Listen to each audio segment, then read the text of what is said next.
Welcome to Florida Focus, a college football podcast. My name is Brandon. I'm a lifetime and hopeful Seminole fan. And I am Chris, and I am a bummed Gator fan. And we are putting aside our differences as rivals to bring you the fantastic world of college football in the Sunshine State. Chris, it was just a bummer of a week around the entire state of Florida, with all the other sports excelling, like the Lightning winning the Stanley Cup and the Rays having this really good season in Major League Baseball. It just all started to crash down, right? The Heat lost in the finals. Florida State lost. Florida lost. Not a single team won this week. And so I guess some reality started to set in here. But as always, I'll let you get started. Florida has a really disappointing performance at Texas A&M and walk away with a loss. So what were some of your thoughts there? Yeah, I mean, even in the pros, the football was awful. The Bucks lost, the Jags lost. I think the Dolphins are the only team that won football in the state of Florida this past weekend. So, yeah, it was rough.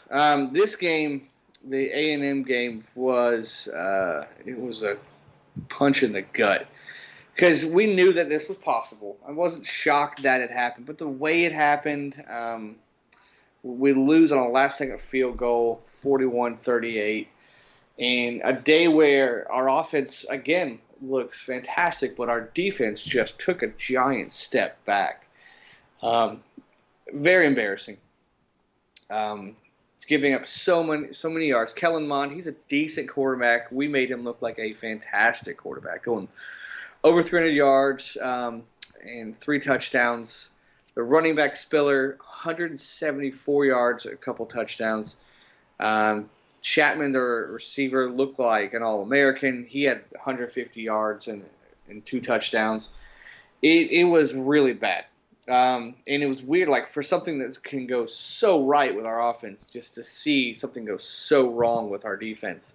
And we knew this was a problem, and we knew this was going to be an issue all year. And it got to the point, I think, from here on out, our offense, unless something happens, our offense has to play perfect every game, and that puts a lot of pressure on our offense. And in a game where our offense almost was perfect, and we get the ball it's tied, we get the ball with 4 minutes left, I'm like, oh, well, we got this. Right? With our offense and the way we're playing, we've got this victory. We have a good kicker. And then we fumbled the ball. And then after that, I was like, oh, we're losing this game because there was no way we're stopping A&M. And just an awful way to lose a game. Obviously, the positives, again, Kyle Trask looks solid, 4 touchdowns again. Obviously, Pitt's he got his touchdown. Kadarius Toney almost had 100 yards receiving, also had a couple of touchdowns. He's coming into a playmaker on offense, and it's pretty cool seeing his progression at receiver and being a gadget guy to being a solid all-around receiver.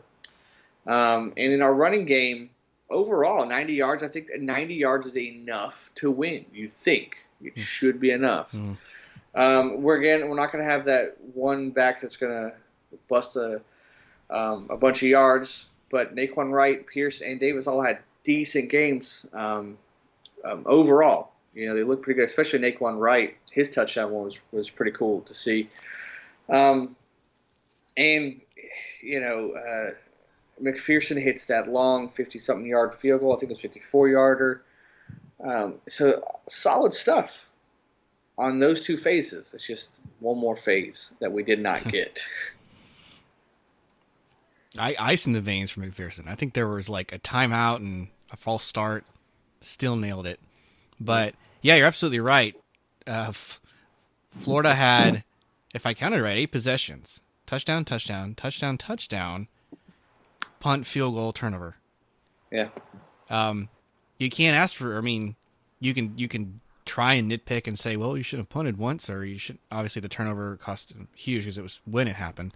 Right. But, yeah, you had Wright was running. He looked like he was the answer for one drive. Yeah. And I was like, hey, Florida might turn a corner and get 100 yards rushing this game or other games. Right. But, yeah, the defense actually had I guess you can tell the one stop before half, and the Gators went up 28-17. I was like, oh, they should be able to hang on from here. Right. And you're right. It was the same story Alabama's having with defensive struggles and giving up. The one thing you and I kind of talked about last week was the deep plays, and A&M really got one or two of those, but one of those ended up being a touchdown. So it was just kind of inopportune, but you're right, just from top to bottom. I think your offense is looking at the defense like, we gave you 38 points. That has to be enough. Right. That should be more than enough. But you're right, Alabama had this issue. LSU, a lot of teams in the SEC is turning into the Big 12. For all those years that we bash on the Big 12 for their bad defense, like, we are them, at least this year. I don't know if it has to do with the shortened season, COVID, no spring game, reduced practices, or the fact that you don't have those cupcakes to fine tune some stuff. But it's just bad across the board, bad defenses across the board. And one thing I was just thinking about our defense is, I don't know who the star is on our defense. Because if you go last year, who was the star? C.J. Henderson, first-round draft pick. Jonathan Grenard, right?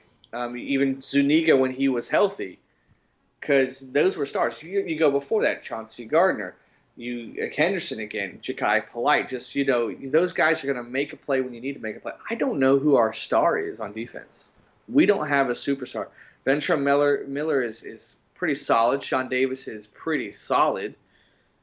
That's it. And who is that? I don't know. And we're looking for that guy. We thought maybe Brenton Cox was going to be. He's underperforming.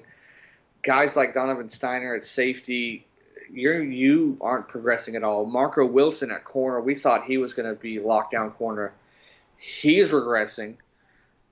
We thought going into it, Kaiir Elam was going to be the guy. He's been okay, but really he's a true sophomore. Yeah, this is his first year as the guy, and so it's just, I'm like, we're looking around. You see talent, certainly talent, but no one's like the star dominating their position.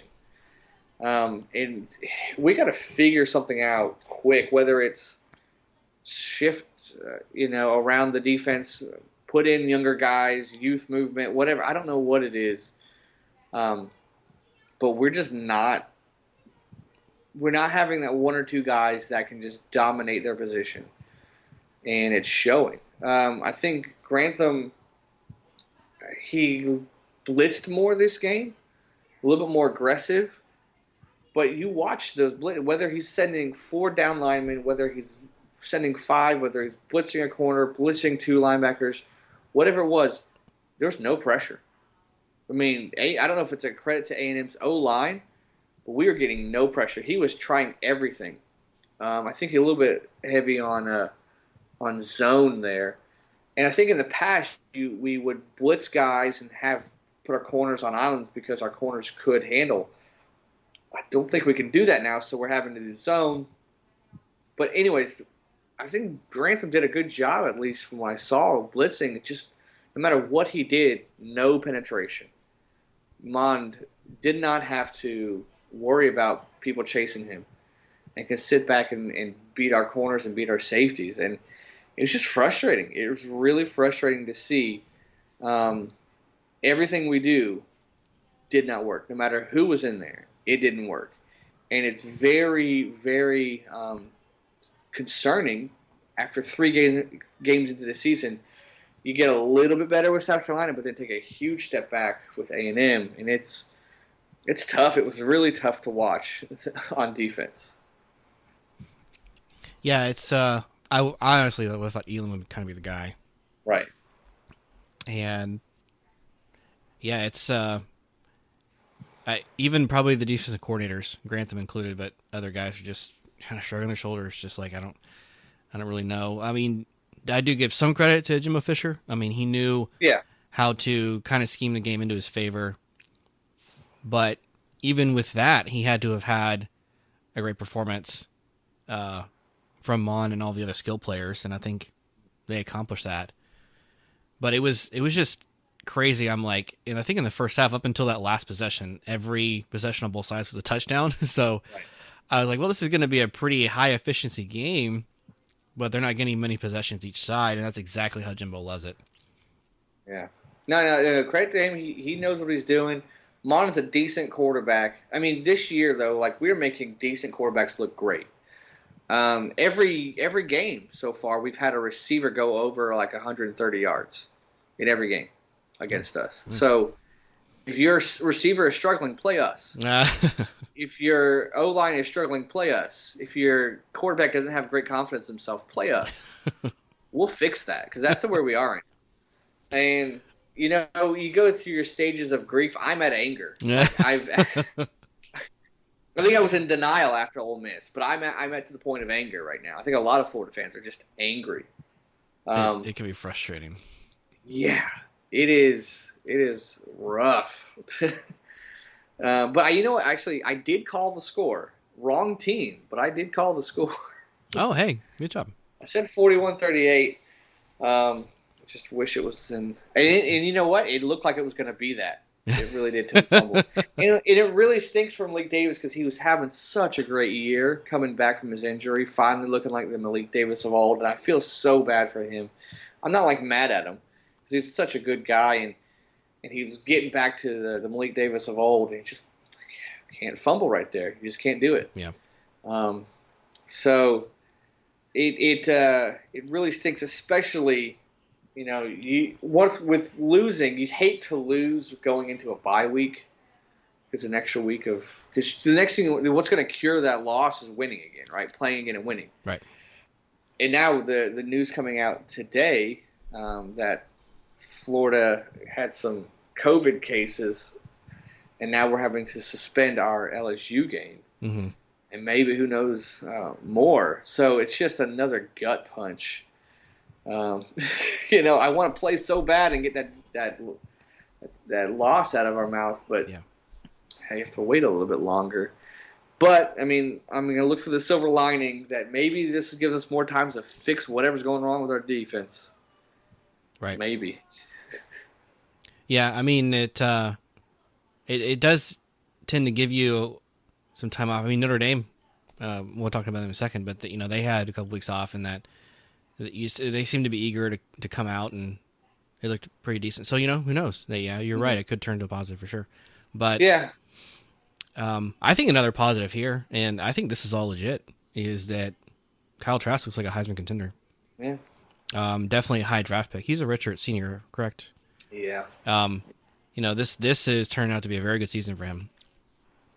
Yeah, I mean, we knew Pitts, but I thought Trask was still okay, like a game manager. But no, he's actually a legit quarterback. He's I guess if there are certain tiers of Gator greats, I mean, obviously you got the 3 Heismans, and then maybe Leak, Grossman, maybe Shane Matthews, and then after that, I mean, you might have to start talking Kyle Trask. How about that? 3rd tier, maybe 4th tier Gator greats.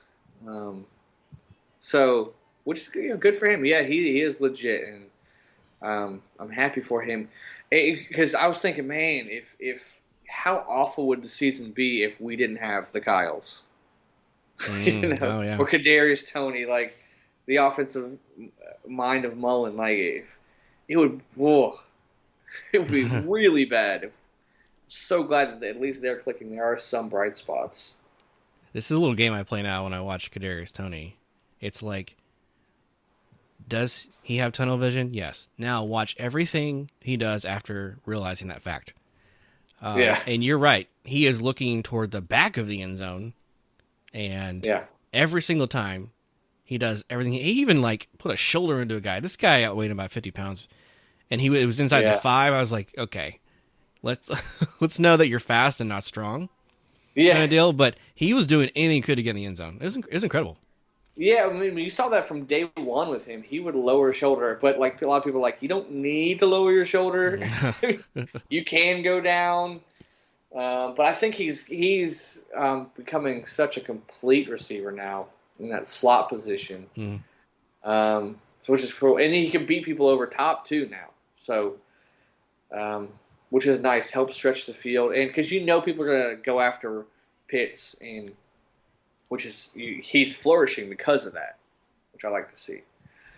But this game was awful, and I'm done talking about it. Okay, all right. I didn't have any other thoughts either. Yeah, I'm done. Let's put this behind us. Well, it'll make you feel a little bit better to see that Florida State lost. I wasn't totally broken up about Florida losing and Jimbo getting yet another win against the Gators. But right. Florida State goes on the road to Notre Dame, lose by 16. No surprise here that the Seminoles lost. The bigger surprise is that Florida State actually looked competent. Mm-hmm. And they didn't look terrible. Right. Even had a lead. Got me way too hopeful. Right? Yeah. Led 3-0 and again 17-14 in the first half. But when you give up over 300 yards of rushing, you ain't going to last long. Yeah. So, here's my my positives, opportunities, and observations. You're welcome. Yeah. Every time. I've done it for a long time. It still gets me. FSU was probably predicted to score between 13 and 21 points in this game. So they outperformed. Now, we did take 2 turnovers and get 10 points out of that. So, be that as it may, we go for a 2-point conversion we don't get.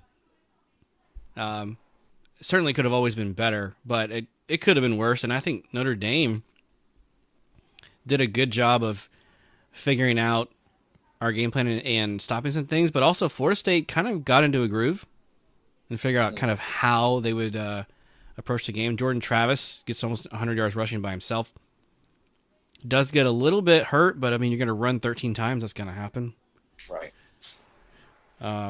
Terry, we enjoyed to see a good game from him. I'm still surprised. Welcome back. Yeah, I'm gonna have a party for tomorrow. Thank you for resurging. Mm-hmm. As it turns out, it'll be short-lived. He is undergoing a knee operation today, and will be out for at least a couple of weeks.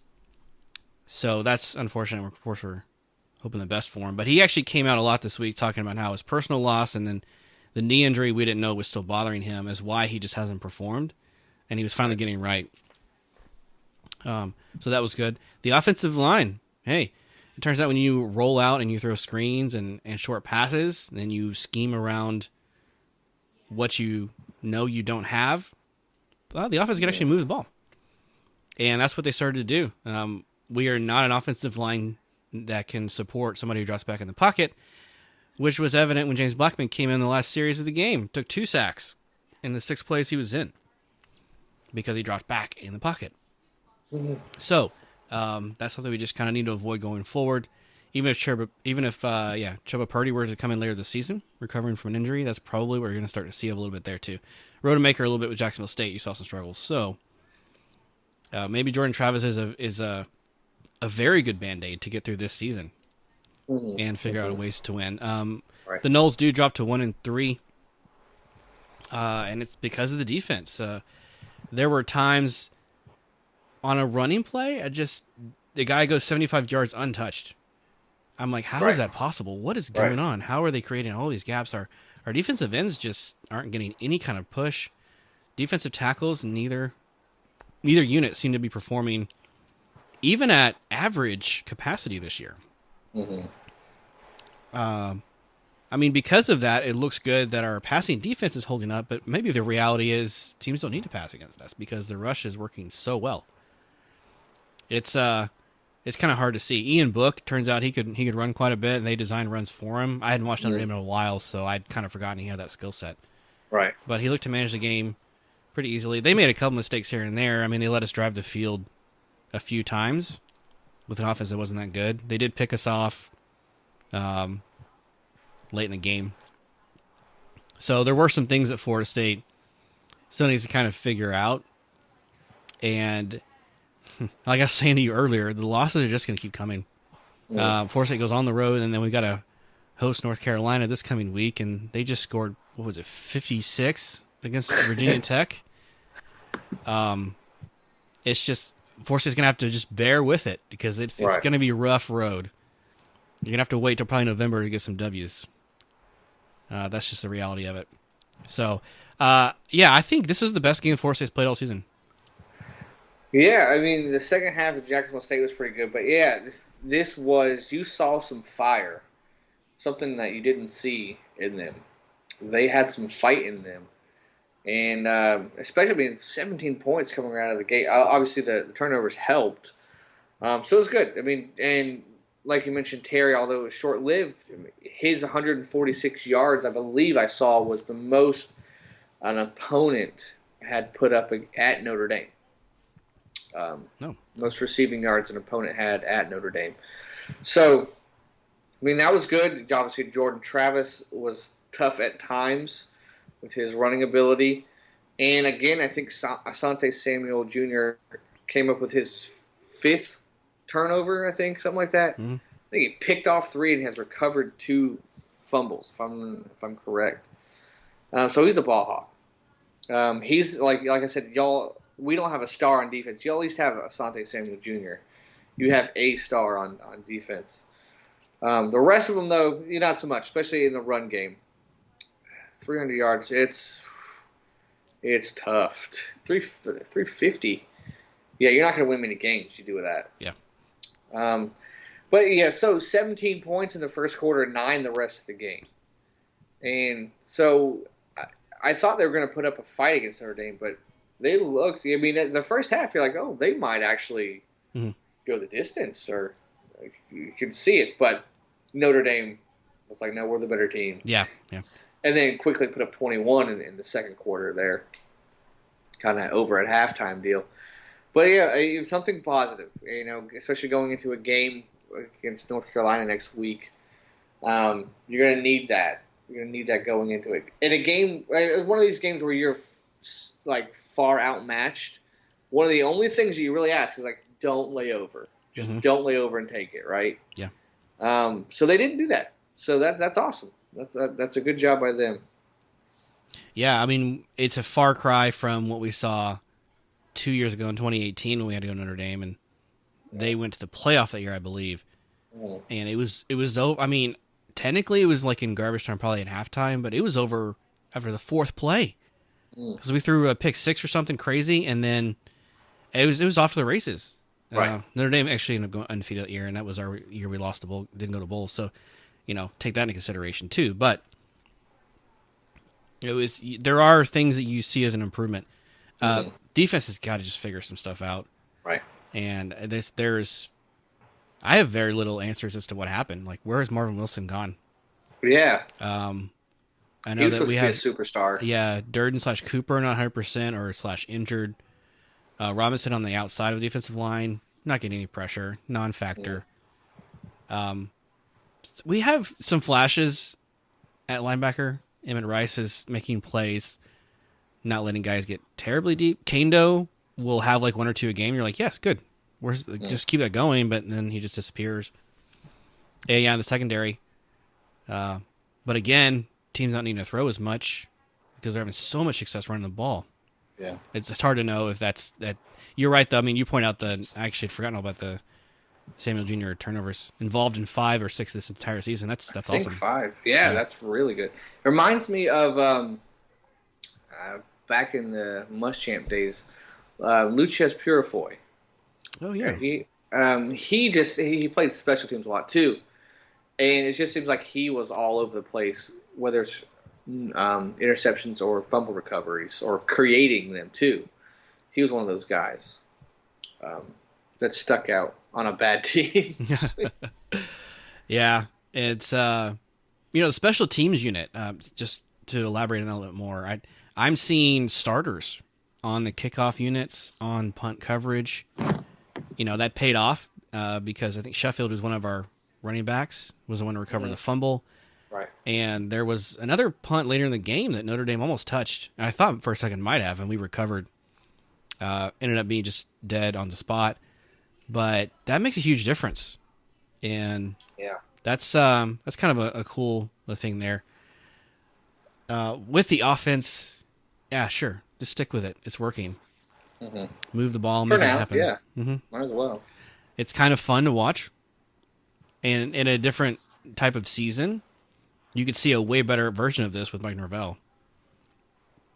but with a quarterback who actually is kind of designed to throw. Anyway, we'll have to see. So those are some observations there. I didn't even, the first quarter and a half, I was like, I don't even know what team I'm watching. This is not Florida State, and it ain't going to last, and sure enough, it didn't. But I was very excited, actually. Right. Yeah, you should be. Yeah. Should be. And there's as much as you can for a loss. Exactly. Like, you don't walk away saying, hey, there's a moral victory, because I hate that term. I don't like it at all. Right. But you took some steps forward, and that's what this season is for. Take some steps forward. Yeah. I agree. And speaking of not taking a step forward, let's talk about the Miami Hurricanes. Dude, I tried to warn you. Yeah. This was the game where they thought, like, oh, are you going to take a step forward? No, sir. They were. And we both knew that, like, they were okay, but they weren't, like, top 10. Like, I didn't buy the hype. I thought they were good. Mm-hmm. Certainly better, but not. I didn't think that they were going to stand a chance against Clemson. And they did. They didn't. They lose 42-17. And Clemson was just, I mean, Miami had some plays and they put up a fight, but Clemson was just way better. Especially right at the, it's strange, right before half, Clemson goes for a field goal. Yeah. Miami, to their credit, blocks it, takes it in as, I believe time expired. Yeah. And scored a point. And I think they got the ball the first possession of the third. So you thought, oh, here's some momentum. But no. Just too much ETN, too much Trevor Lawrence, and too much Clemson. Yeah, they were. The defense of Clemson just, I mean, not even stifled. They suffocated. Right. Miami. So these were Miami's wide receiver numbers, not rushing. Smith had 1 catch for 42 yards. That was probably the best play of the game for them. Mm-hmm. Jordan 3 catches for 31. Wiggins 1 catch for 24. Harley 3 catches for 17. Harris 1 catch for 6. Mallory 1 catch for 5. That's it.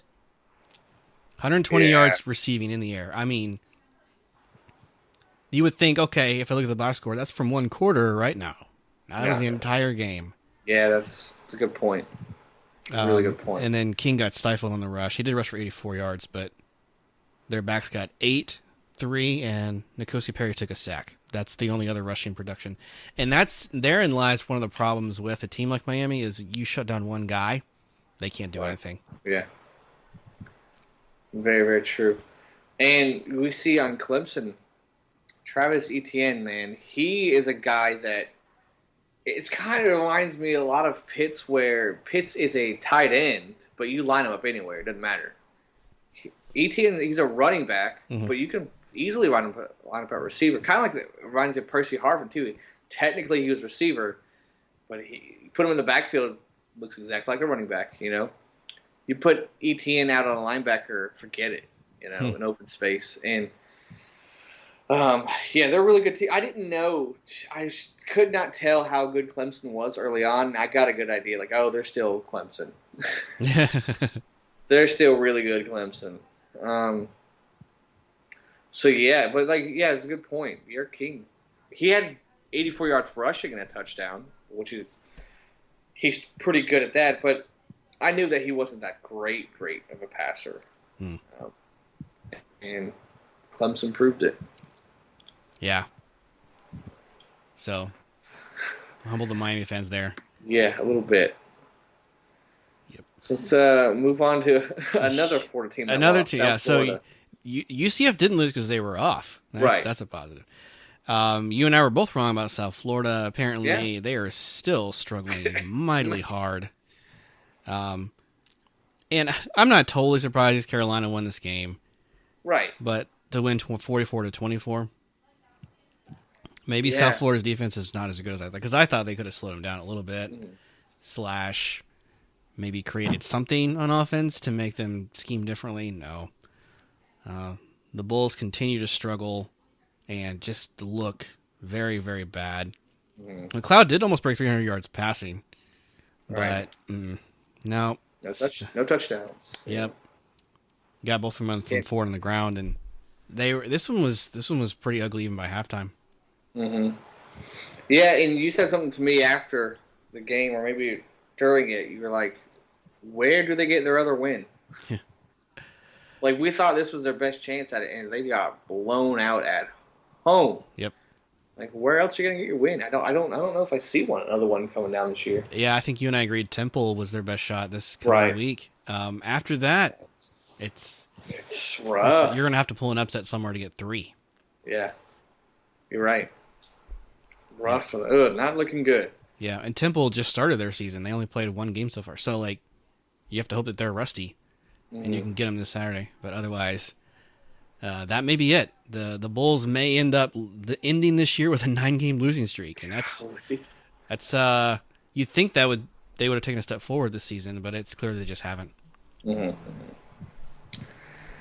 Yep, and then we have FIU losing at home to Middle Tennessee, and Middle Tennessee gets their first victory of the year. So both teams, USF and FIU, like we knew they were bad, but like, oh wow, you're really bad. But I will say this: there was a back and forth game, and they were in it and had a lead with like a minute 20 left. Then Middle Tennessee gets a touchdown. So they were in control. You know, they were in control, had a chance to win, just couldn't put them away. Yeah, and I'm starting to see, that close Liberty game, and then this one was close. Maybe they're just going to play teams close. Maybe that's their trend. Right. It's pretty obvious that when Morgan was out with injury and then this last year left for the Panthers, that they have a lot to rebuild from. Mm-hmm. And they had some. He was able to actually manage their running game pretty well, which is not something you say for quarterbacks aside from like Eli Manning generally. But it's pretty obvious that they're going to miss him going forward. And yeah, another close loss for the Panthers. Yeah, so they had 2 guys that broke 100 yards rushing and still lose a game. Was this Navy? Yeah. Crazy. So I think, correct me if I'm wrong, FAU is the only Florida team not coming that has a win streak? Yes, they're 1-0. I they think played they 1 game and they were victorious. So technically, they're the only undefeated team left in the state. Yeah. Oddly enough. Yes. They're not coming off a loss. Right. Man, Florida's awful in football this year. It's clear to me the Gators are still the best team. Yeah.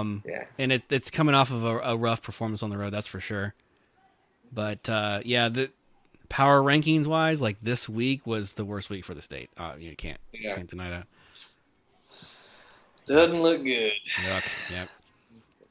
All right, so looking forward. Yeah, let's do that. Not have anything to look forward to because their game was postponed versus LSU, and who knows how many after. Yeah, but, generally they want to try and kind of nip this in the bud. I know that the Gators have a bye week October, but they're looking at maybe the 31st. Yeah. Okay, LSU they're tentatively saying mid-December, so I would assume, Chris, to give you a little silver lining, if I may, if it goes another week and you have to maybe set out some players against Missouri, I would assume they would try and figure out some kind of tactical maneuvers to get your bye week filled in somewhere, somehow. Yeah, I gotta see what other. I think Georgia's off our bye week. It's okay, maybe. That I don't know if there's anybody else. Move that one up or something. Yeah, that could move up and maybe free some stuff. Because the way it plays out, the season ends on the December 5th. You have a week and then the SEC championship game. So they're going to try to reschedule those games in that in-between week in December. But that's great if one, but if we have another one, then what, Yeah. So, and I don't know. I know the ACC has specifically said it's the 2 teams with the highest winning percentage. Right. I'm not sure. You got to remind me because I get lost this season. They are still doing divisions in the SEC this year? Okay. Yeah. It might be smarter to do like the ACC this year they might even change it up, Yeah. I would assume they do everything they can to kind of figure that out and push it out. Heck, Heck, because of the way the Big Ten Pac-12 started, you're still going to get more games than them.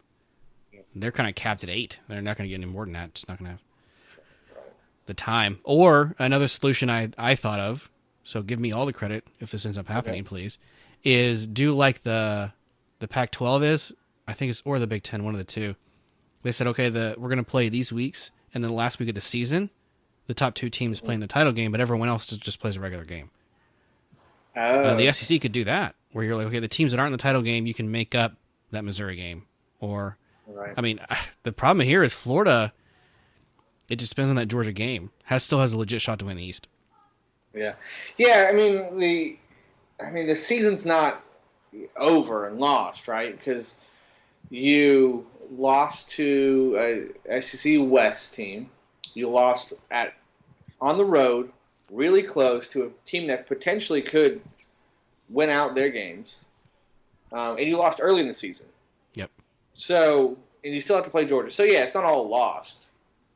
There still is definitely hope, assuming things get fixed. Yes. On defense. Figure out something. Or just use half your defensive staff on offense and just score 10 more points a game, and then you don't have to worry about it. Yeah, I made a joke with some people. I was like, do we have any Kyles on defense? That's good. I would start them right away. That's a good question. That's awesome. Awesome. I don't know, man. Yeah. It's tough to know, and I understand. So, yeah, Florida LSU postponed. Florida State is going to be hosting North Carolina. Hey, speaking of just rushing attack, I think North Carolina had 2 guys that went over 125 against Virginia Tech. So, the Panthers gave that up, had that. Notre Dame pretty much ran at will against Florida State. It's just going to keep happening. So, take the over on whatever this game is going to be. I think it's at 64. Right. Yeah. The question is just how many does Florida State score? Will North Carolina's defense have an answer? That's a good question because they looked like they were dominating Virginia Tech early, and then for 3 quarters, Virginia Tech went on a roll of their own. So Florida State may score in the high 20s again, maybe even without the help of turnovers. So maybe just do it organically. So again, UNC's good. I think you and I agree. UNC is not the number 8 team in the country. Yeah, I think so. But they're looking pretty good. And I will take North Carolina here. Let's see. Score prediction. Give me... How about 45-27? That's pretty close to the Notre Dame score, actually. I was just about to say, yeah. I mean, I'm on the same page. I think UNC is a little bit overrated right now. And FSU's playing, at least for now, pretty good. And that Terry injury really shakes things up because I was honestly, like prior to Terry's injury, I was thinking maybe a potential upset. Oh yeah. I just think FSU had a lot going for them, but I think that Terry injury is just a huge blow. Well, I can't pull the trigger on that yet. But I think it is a close game. I really think FSU makes it close, makes it interesting.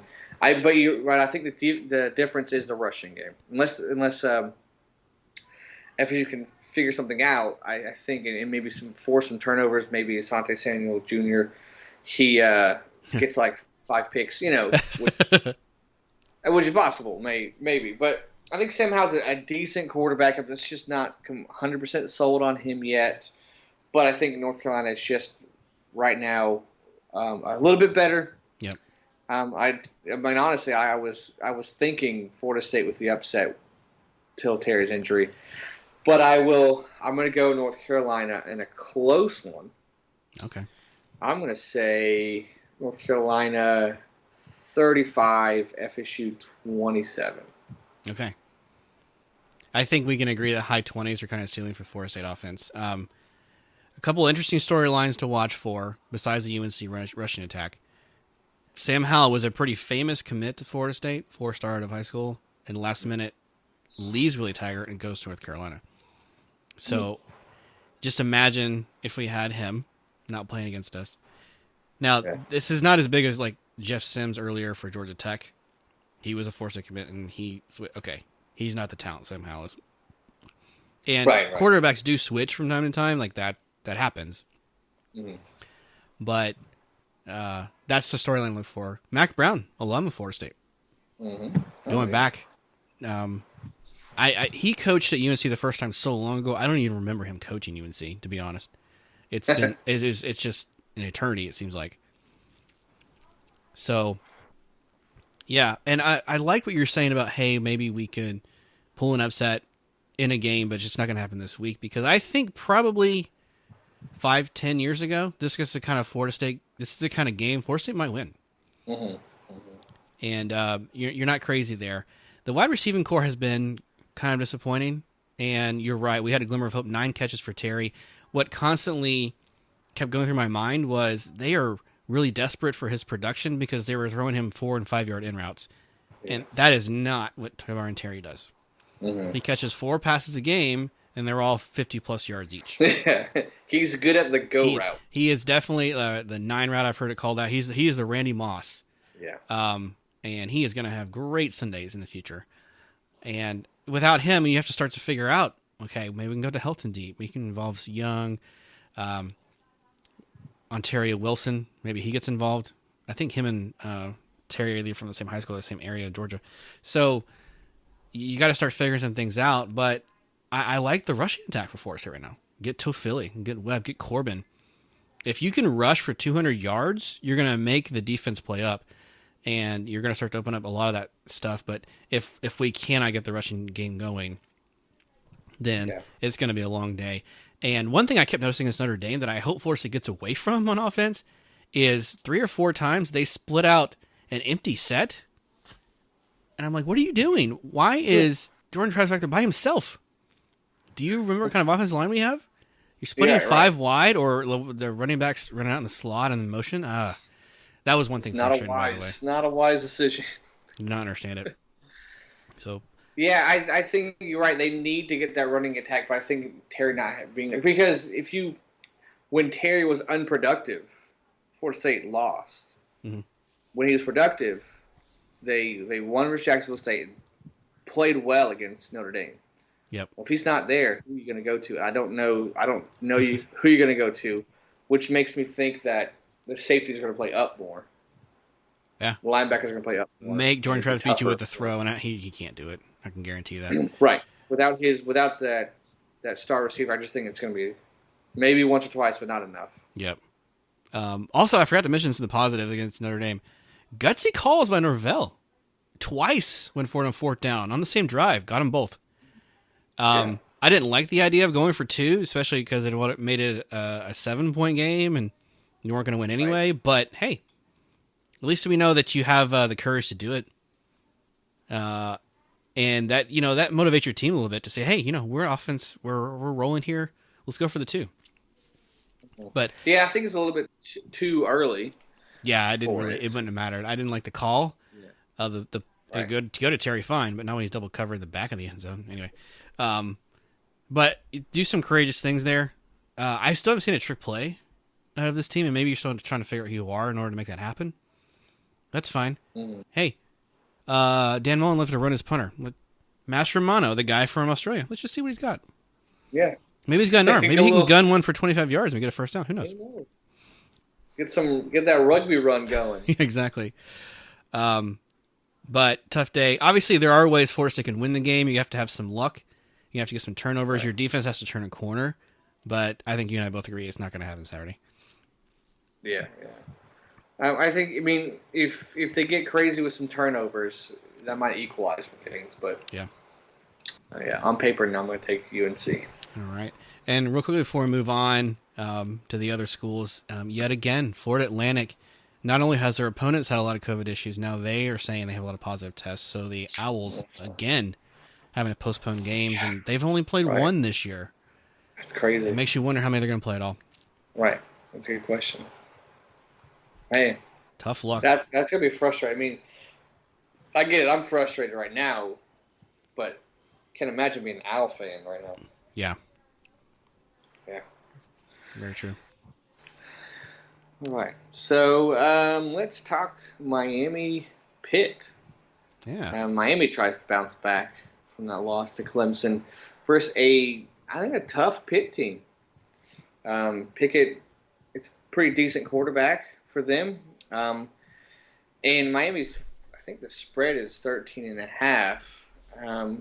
But I think Miami does bounce back versus Pitt this game. I look to King to respond better and that defense to respond better at home. I think Pitt's going to give them all that they can handle, to be honest. I think they're a tough win. Mm-hmm. But they're coming off a 2-game losing streak right now. Yep. And I think Miami bounces back. Maybe a little bit closer than it should be, but Canes with a victory. Yeah, this is a game for the last 5 seasons. Miami will come out and lose by like 40. Okay. And don't make me look bad, Hurricanes, but I'm taking you to win also. Pittsburgh is just so Pittsburgh right now. Both of their last 2 losses were by a point. Right. The NC State one, it was kind of back and forth, and they gave up a late score. Then against Boston College, which, by the way, where did this come from? Like, I'm glad Forsyth's not playing Boston College. They ended up being really good this year so far. Mm-hmm. Pitt, I think their kicker made like a 58-yard field goal to send it in overtime and then misses the extra point to lose it. Right. I mean, that's What very Pittsburgh-y. That's the only way I can describe it. And that's very much like the middle of the ACC just kind of does that mess all the time. It just annoys the crap out of me. But Pittsburgh doesn't score a lot of points. We know that Miami can control the field and gain a lot of yards. So even in, let's see, I would say Clemson, probably a top 5 defense in the country. They were able to get 112 yards in a game that was rainy and it was messy, and they scored a special teams touchdown. I think they should still maintain what they were seeing earlier in the year, which is low 30s, and Pittsburgh simply can't keep up. They can't figure out their pro style offense is kind of interesting. They have Mark Whipple, who used to be the Miami offensive coordinator. There you go. I knew that sounded familiar. Mm-hmm. And Pittsburgh is just that team. They'll go 7-5, but they'll beat a top 5 team. They just kind of play that style that frustrates the better teams, and then the middle of the road teams, they play down to them. So yeah, give me Miami. I'll say close. So I say that I'll tell you like 30-27. 30-27. Yeah, so they cover. Pittsburgh covers. I would say Miami by. I say 30 to. 30 is a good number. I like that. I'm going to go 31-21. Okay. Pittsburgh still covers, but 10-point victory. If this game starts to slide away from Pittsburgh, Miami could start to really put it on them, and they could start to run away with it. But something tells me that it's just, this is a response game. How do you respond? Right. This will be a test. So. All right. So UCF has had 2 weeks to get ready. How are they looking against Memphis this week? Had a bye week. They get a 3:30 ABC game. Pretty good slot for them. Mm-hmm. I think most people going into the season would have said, first of all, you'd expect both teams to go undefeated into this game. Both have a loss, so that's kind of a shocker. You would have probably said that the loser of this game is out of the AAC title race. I think that's probably going to serve to be true still. UCF loses to a Tulsa team that just, for some reason, had this really weird, upsetty vibe and pulls a win out of them at home. Memphis actually lost to a pretty good SMU team. SMU's kind of got some things going in the American. And last season, they started off 8-0 or 9-1, whatever. So they've kept that momentum going into this year. Memphis, of course, new head coach. You have your top receiver sitting out of COVID. They're sitting out the COVID season, just kind of as precaution. Right. And they look good, but they don't look like they've figured out everything yet. I'm talking about Memphis here. So I kind of like the Knights to rebound on this one. And I know that it's on the road, and that's where UCF struggled a lot last season. But they've already proven they won at Georgia Tech.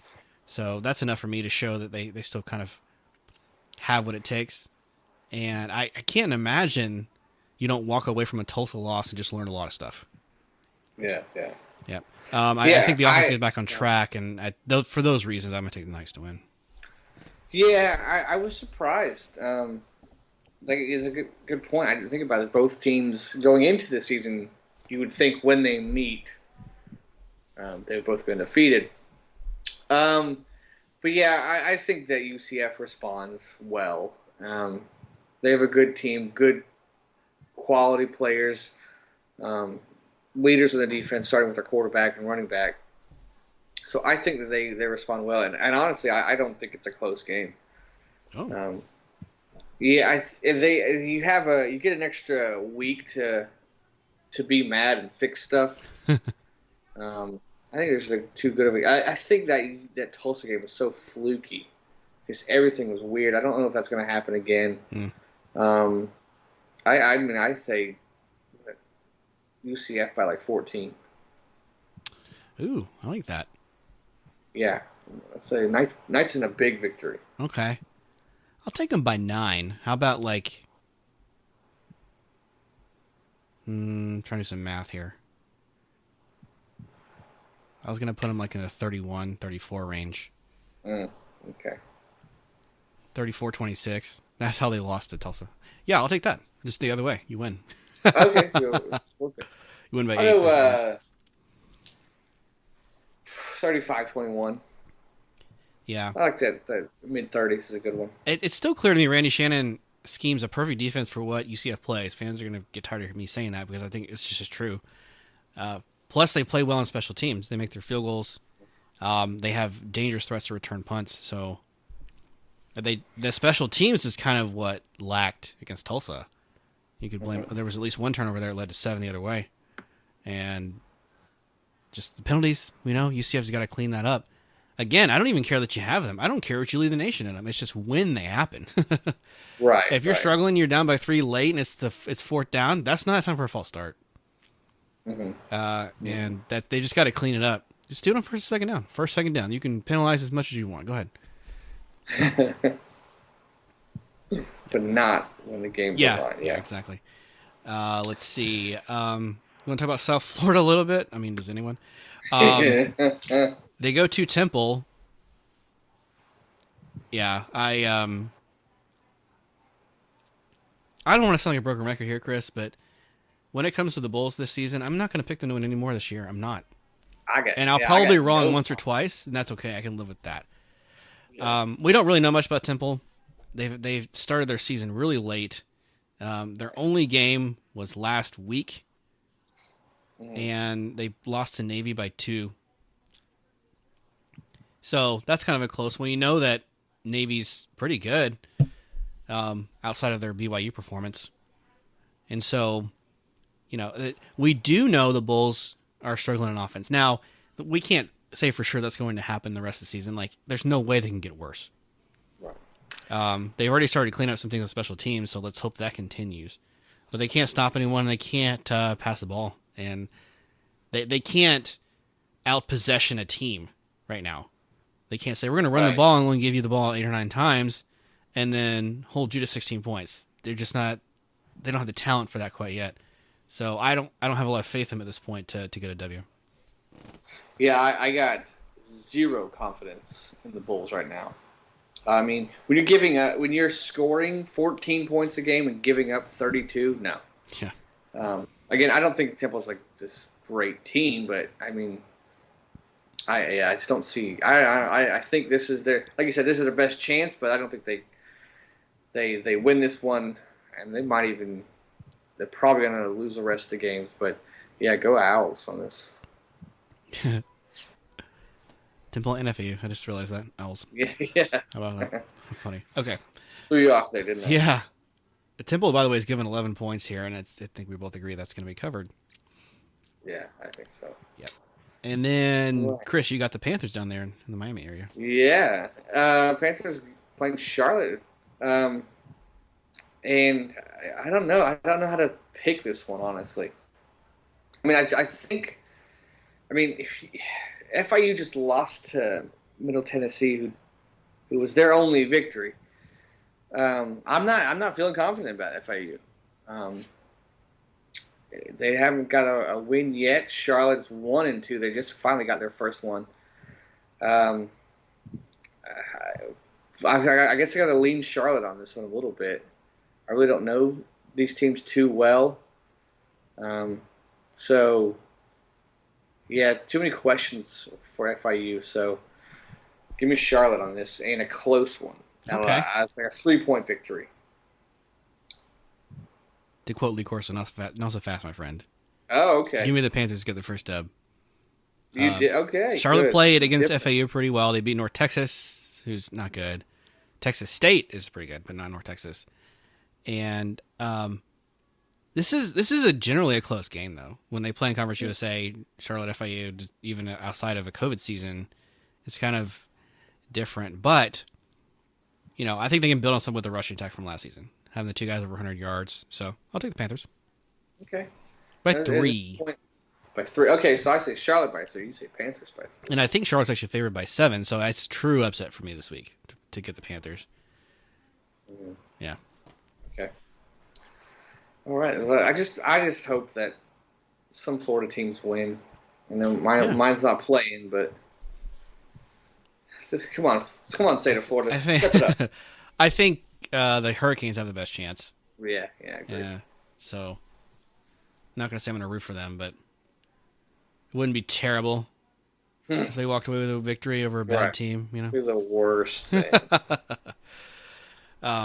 Man, well, it's been kind of a hard week. It's been a little bit depressing. I can tell in your voice, man. You're kind of discouraged, which I understand. It's certainly been mentally exhausting, and so we get that. Chris, remind people how they can engage with us and share their thoughts on the season so far. Go to FloridaFocusPodcast.com, and you can find all the past episodes there. And please, that's find ways to contact us. Hit us up on Twitter. Follow us on Twitter. Follow us on Instagram. On this year, we're doing on Instagram, kind of a little bit interactive. We throw up to the fans and see who they think is going to win each game. So, yeah, just hit us up, FloridaFocusPodcast.com. Absolutely. So a couple ways that you can give. Number one, if you want to give to the show and be a supporter, patreon.com/FloridaFocusPodcast.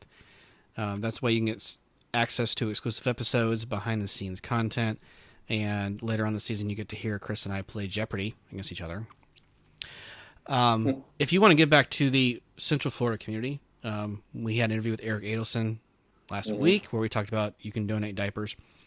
Follow the show notes or reach out to us directly. We can tell you how to do this. It's set up as an Amazon wish list, so it'll be delivered directly to Eric and his family, and every Saturday they go out and give these people in need. So if you're so blessed to have something, heck, right now, these last 2 days were Prime Day, your Christmas shopping, just throw this extra thing in your cart, and you can give people in need. Mm-hmm. Yep. Good cause. Yeah, Good cause. Absolutely. And then the last note, whatever podcast player choice you use, just give us a rating in there. 5 stars would be preferred. And thanks always for listening. Anything else to add, Chris, before we head out? Let's just get this week over with, man. Yeah, I'm done with this week. But yeah. I'm still going to watch a ton of college football Saturday, though. Good. Don't get me wrong. And of course, it's not going to stop. This is coming from a Knoll fan. We want all these guys back and healthy, and we hope that there's no adverse and they can get it under control. Yeah. We do want it back on the field as soon as possible. Yeah. I agree. All right. Well, thanks as always for everybody for listening. We appreciate the 1 hour you give us a week. This is Brandon saying, go Knowles. This is Chris. Go Gators.